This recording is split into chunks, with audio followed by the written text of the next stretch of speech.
यानी तीनों गुणों में लिप्त जो माया है उसको जीव नहीं जान सकता। उसको पता ही नहीं है कि मैं मायावी नाम जप रहा हूं कि मैं परमात्मा का नाम जप रहा हूं।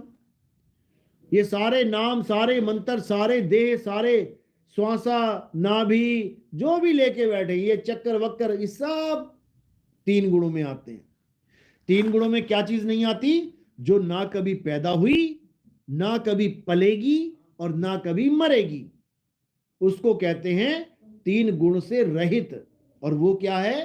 हे अर्जुन, आत्मा का ना तो जब कभी जन्म होता है, ना ही आत्मा की कभी मृत्यु होती है। ब्रह्मा विष्णु महेश का जन्म होता है, मृत्यु हो जाती है। गौरी गणेश का जन्म होता है, मृत्यु हो जाती है। सारे देवी देवताओं का जन्म होता है, मृत्यु हो जाती है। सारे गुरु, सारे शिष्यों का जन्म होता है, मृत्यु हो जाती है। लेकिन कौन है जिसका जन्म और मृत्यु नहीं होती? आत्मा। आत्मा ही है जिसका जन्म और मृत्यु नहीं होती। हे अर्जुन, अपनी आत्मा में रमण करना सीखो। अध्याय 3 17वां श्लोक पढ़ो जाके, गीता क्या कह रही है। ओम मंत्र तो दिखाई दे गया गीता में, जो तीन गुणों के अंडर आता है। आ उ म खत्म हो गया, ये तो दिखाई दे गया बाबा लोग को। और जो उसमें आत्मा आत्मा आत्मा चीख चीख के बताया जा रहा है, वो नहीं दिख रही। उस आत्मा का कोई नामो निशान नहीं दिख रहा। क्यों? क्योंकि उनको आत्मा का ज्ञान नहीं है। उनको ज्ञान नहीं है आत्मा का। तो आत्मा का ज्ञान तब होता है जब आपके जीवन में कोई आत्मज्ञानी गुरु आएगा। अंग्रेजी का ज्ञान तब होगा बच्चे को जब उसके जीवन में कोई अंग्रेजी का टीचर आ जाएगा, कोई सिखाने वाला आ जाएगा। वो भी थोड़े दिनों में अंग्रेज बन जाएगा भाई। गणित का ज्ञान तब होता है जब आपके जीवन में कोई गणित सिखाने वाला आ जाए। विज्ञान का ज्ञान तब होता है जब आपके जीवन में कोई विज्ञान सिखाने वाला आ जाए। इसी प्रकार आत्मा का ज्ञान तब होता है जब आपके जीवन में कोई आत्मा का ज्ञान समझाने वाला आ जाए। नहीं तो ये जंतर मंतर तंत्र पूजा पाठ हवन यज्ञ, इसी में सारा जीवन बीत जाएगा। और अंत में क्या मिलेगा? कुछ भी नहीं मिलेगा, क्योंकि माया का दाव लग गया। माया ने तुम्हें भरमाने के लिए ही ये जगत बनाया है। एक बाबा कह रहा कि नहीं, ये दुनिया परमात्मा ने हमें फंसाने के लिए नहीं बनाई, हम अपनी इच्छाओं से फंसते हैं। बताओ किस चीज की इच्छा है मुझे? किसी को सोने की इच्छा है, किसने बनाया सोना? अरे उसी ने बनाया जिसने ये दुनिया बनाई। वो ना बनाता सोना तो बताओ क्या कमी रह गई थी दुनिया में? क्या सोना खाने के काम आता है कि उसके बिना हम जिंदा नहीं रह सकते? ये हीरे बनाने वाला कोयले में हीरे बना रहा है, उस हीरो की वजह से लोग एक दूसरे का गला काट रहे हैं, एक दूसरे को धोखा दे रहे हैं। सोने चांदी की वजह से एक दूसरे के गले काट रहे हैं। किसने बनाया ये उसी ने बनाया जिसने ये दुनिया बनाई है। तो हम इच्छा तो तब करें ना जब हमें वो चीज दिखाई दे। जो चीज आपने कभी देखी नहीं उसकी कैसे इच्छा करोगे कि वो चीज मुझे मिल जाए?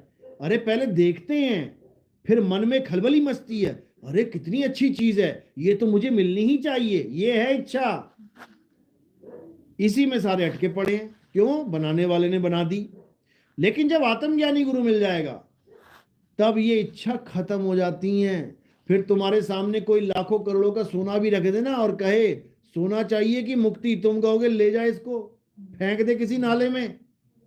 हमें नहीं चाहिए तेरा सोना, हमें नहीं चाहिए तेरा चांदी, हमें नहीं चाहिए तेरे हीरे जवाहरात। मैं सूखी रोटी में खुश हूं मेरे भाई। हमें नहीं चाहिए हराम का कुछ भी पैसा। क्यों? आज ले लिया, कल को देने आना पड़ेगा। सतनाम। एक भगत था, नाम दीक्षा लेने आया। कहता गुरुजी, हमारे पिछले गुरुजी ने हमें कहा कि सार शब्द ले लो और 1 लाख का पाठ संकल्प कर लो। गुरुजी मेरे पास 1 लाख रुपए था नहीं। मैंने कहा तो फिर क्या हुआ फिर वहां पे? कहता उन्होंने कहा कि आप किस्तें बांध लो। तो उसने कहा भाई मेरे पास तो 1 लाख है ही नहीं। कहते आप कर्जा ले लो। कहते कर्जा ले लो, 3-3, 4-4 हजार रुपए की किस्त बांध लो, उतार देना। तब वो भगत हमारे सत्संग सुन रहा था बीच बीच में, तो उसने पूछा कोऑर्डिनेटर से कि अगर मेरी मौत हो जाए कर्जा लेने के बाद तो मैं देने आऊंगा कि नहीं आऊंगा। रामपाल जी महाराज का चेला था और रामपाल जी महाराज ने अच्छे से समझा रखा था कि अगर तुम कर्जा लेके मर गए तो तुम्हें आना पड़ेगा कर्जा देने। अब फंस गया कोऑर्डिनेटर बीच में। कोऑर्डिनेटर को कहता कि मैं कर्जा तो ले लूं तेरे कहने पे, और मेरी कल को मौत हो जाए कर्जा लेके मैं तुझे दे दूं तो मुझे तो वापस आना पड़ेगा, मेरी मुक्ति कहां हुई। ये सार शब्द मेरे किस काम आएगा, ये सार शब्द लेके मुझे फायदा क्या होगा जब कर्जा मैंने देना है यहां पे। और सबसे बड़ी बात तुम कहते हो कि एक सांस एक सतनाम में 3 लोक का मोल। अरे तो मुझसे पैसे क्यों मांग रहा, ले मुझसे एक सतनाम ही ले ले यार, ले ले ओम सोहंग ले ले, 3 लोक का मोल बेच के जो बचे वो दे दियो मुझे। तो पैर उखड़ गए उसके, क्योंकि रामपाल जी ने बोला हुआ है कि तुम एक बार जो सतनाम जपते हो 3 लोक का मोल है, यानी 3 लोक को तुम बेच आओ कहीं पे तो जो उतना मोल मिलेगा वो मोल है। तो ठीक है भैया, 21,000 मैं क्यों दूं, 51,000 मैं क्यों दूं, मैं तुझे ओम सोहंग दे रहा हूं, मेरे 2 मंत्र ले ले ले, 2 बार पृथ्वी बेच दे सारी, 3 लोक बेच दे 2 बार। लेकिन वो नहीं चाहिए उसे गांधी वाला नोट चाहिए। दिक्कत ये है उसका ओम सोहंग यहां नहीं चलता 3 लोक में, 3 लोक में गांधी वाला नोट चलता है। तो कहता तू पक्का नितिन दास के सत्संग सुन रहा है, कह रहा उन्हीं के सुन रहा हूं महाराज जी, तभी तुम्हारे पास जवाब नहीं आ रहा, नहीं तो सबकी बोलती तुम लोग ने बंद कर रखी है, उसके ज्ञान के आगे तुम्हारी बोलती बंद क्यों हो जाती है। ये वो बोल के आया हमारे पास रिकॉर्ड